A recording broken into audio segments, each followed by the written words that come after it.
पार्थिव बनाने के तीन क्रम है। पार्थिव बनाने के तीन क्रम है। पार्थिव शिवलिंग का जो निर्माण करा जाता है उसके तीन क्रम। रोग की मुक्ति के लिए अगर पार्थिव बनाया जाता है तो उस मिट्टी में थोड़ा सा जल और थोड़ी सी दुर्वा का पानी उस मिट्टी के अंदर डाला जाता है। अगर कोई बीमारी है, वो बीमारी नहीं जा रही, पार्थिव के तीन क्रम बने।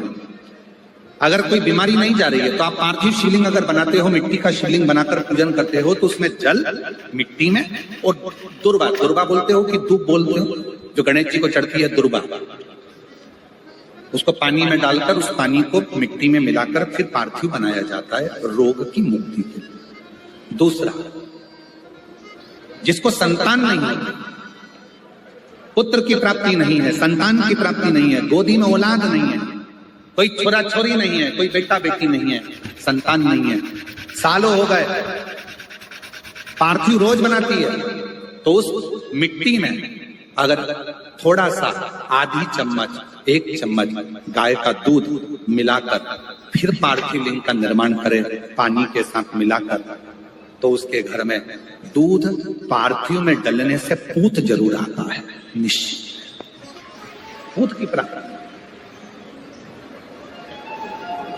पार्थिव में मिट्टी के अंदर अगर आधी चम्मच भी गाय का दूध डाला, पानी डाला और पार्थिव शिवलिंग का निर्माण करा, जिसकी औलाद नहीं है, तो वो पार्थिव अगर बना रहा है, पार्थिव का निर्माण कर रहा है, उसका नियम है कि हर प्रदोष को, सोमवार को या सोमवार की अष्टमी को या कभी ना कभी उसका मन करता है तो पार्थिव लिंग का निर्माण करता है। अगर पूत नहीं है तो दूध का प्रयोग करे, तो दूध अगर पार्थिव में मिट्टी में डाला जाए आधी चम्मच, एक चम्मच, और पानी के साथ मिलाकर जब पार्थिव शिवलिंग का पूजन करते हैं, उसको बनाकर पार्थिव बनाने के बाद जब उसका पूजन करते हैं, तो वो दूध हमारे घर में पूत जरूर देता है। पहले नंबर पर है दुर्वा का जल, रोग निवारण के लिए हो जाता है। पार्थिव में दूसरा वर्णन आया है दूध का डाल, वो संतान। तीसरे नंबर पर पार्थिव अगर निर्माण कर रहे हो, कोई लक्ष्य है,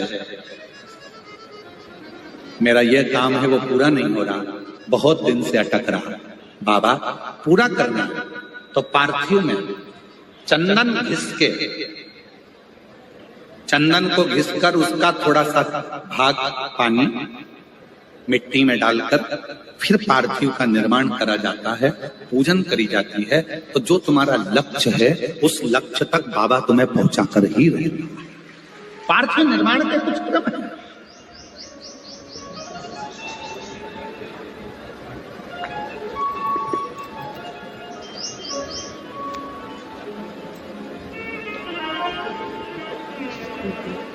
पार्थिव कैसे बनाया जाता है, किस कार्य के लिए बनाया जाता है? कई बेटियां ऐसी हैं, गुरुजी 32 साल की हो गई, शादी नहीं हो रही, गुरुजी लड़का 38 साल का हो गया, शादी नहीं हो रही, गुरुजी 28 साल का हो गया, शादी नहीं हो रही। तो भाई पार्थिव बना रहे हो ना, उसमें थोड़ा सा गाय का घी उस मिट्टी में थोड़ा सा 2 बूंद भी डालोगे तो बहुत है, और पानी से मसकर फिर उसका निर्माण कर फिर पार्थिव की पूजन करिए। कैसे विवाह नहीं होगा?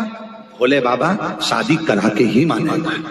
पार्थिव बनाने का नियम है, ऐसा नहीं है कि केवल पानी में मिट्टी को घोल लिया और पार्थिव लिंग का निर्माण कर लिया। हम 1.25 लाख बना रहे हैं, हम 2 लाख बना रहे हैं, हम 5 लाख बना रहे हैं, हम 1 करोड़ बना रहे हैं, हम 20 करोड़ बना रहे हैं। बनाओ, मना नहीं है, पर पार्थिव बनाने के भी अलग अलग नियम है, कौन सी चीज के लिए किस